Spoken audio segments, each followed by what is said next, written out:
I am now going to do the same as the previous video but in relation to my magazine cover. As a reminder, here is the first evaluation question which I am answering. And here is the final draft of my magazine cover. On a magazine cover, a focal image is conventionally featured, as you can see in this example. I have done the same by having the whole cover be a picture of Emily, meaning that she is the focal image. I have used a direct mode of address by getting Emily to look at the camera while the photo was taken, so that the consumer feels as though she is directly staring at them, therefore creating a connection which may persuade them to buy the magazine. I followed conventions by placing a barcode in the corner of my poster. This is done in many magazine covers, as you can see. It also makes the magazine look more realistic and look as though you can actually buy it.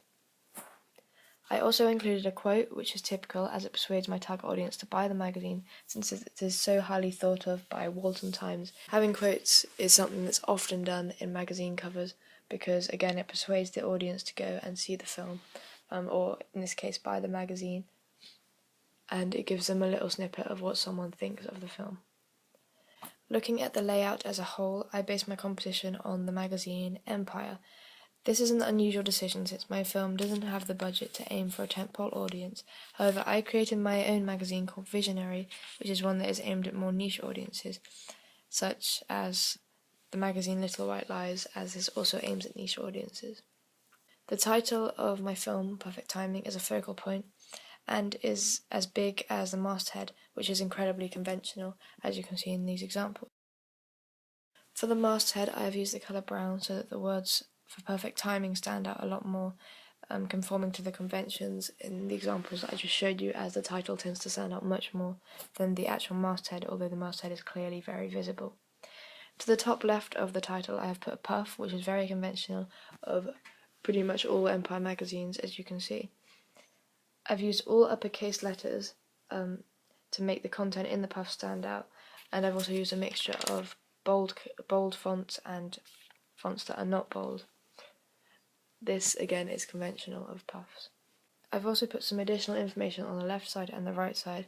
I've used exclamation marks to make this information stand out more and seem more exciting to the consumer. Placing this information on either side is conventional because it makes the layout of the magazine balanced, and if I was to place it all on one side it would look very odd and there'll be a lot of blank space.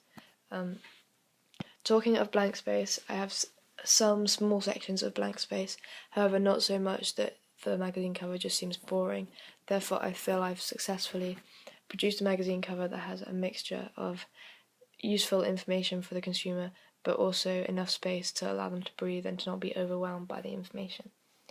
I've also included a tagline for the magazine itself. This is following conventions of many magazines, such as Empire and Little White Lies. This tagline would appear on any edition of my magazine. The conventional issue number and date has also been placed between the A and the R of Visionary. This was inspired by Empire, where they place it under the M in every single issue. I think this is successful as it puts the issue, date and number in a place that isn't so obvious, but if a viewer was to properly look at the magazine, it does become obvious, which is useful because that kind of information is something that some consumers would really like to know. There's a conventional banner at the top which plays on the title of the film. It's incredibly conventional to have humour on magazine covers and a lot of play on words. For example, in this Hobbit Empire magazine cover, you can see they use words such as Middle Earth to play on the actual film itself and to make the audience or the consumer looking at this magazine cover feel more inclined to buy it because of the humour that they've seen on the magazine cover. Therefore, I've used the words perfect exclusive because it plays on the title of my film, Perfect Timing. Overall, the colour palette heavily challenges the usual forms and conventions, as bold colours are normally used to catch the consumer's attention. However, I based my choice of colours on the photo I chose of Emily, which includes mainly pastel colours. In some cases I brighten the colours, for example in the blue of Extra and Plus.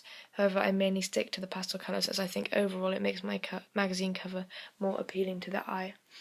This is an unusual decision, but I feel like it is much more successful than using bold colours because it links in with the genre romance of my film, and it also doesn't make it too bold to make the audience think that it was, say for example, an action film. I think it also works in my favour because the colours aren't too bold, but the expression on Emily's face is incredibly intense This portrays the genres romance and tragedy, in my opinion, because it creates a nice contrast with Emily's emotions, as well as the colours of the font, which you can see, and it will make the audience wonder why Emily is feeling so sad or concerned as she's looking in this magazine cover, where all the colours around her are quite nice to look at. This is an interesting part of my film, I feel, because as the quote states on my magazine, it is an emotional roller coaster. Therefore, overall, you can see, as I did in my poster, I did make conscious decisions to challenge forms and conventions, but I've also followed many forms and conventions to make it clear that it is a magazine cover, basing a lot of my choices on magazine covers for Empire. I feel it's proven successful because I can recognise this is a magazine cover, and all of my target audience could as well, that I went out and interviewed myself. Thank you for watching.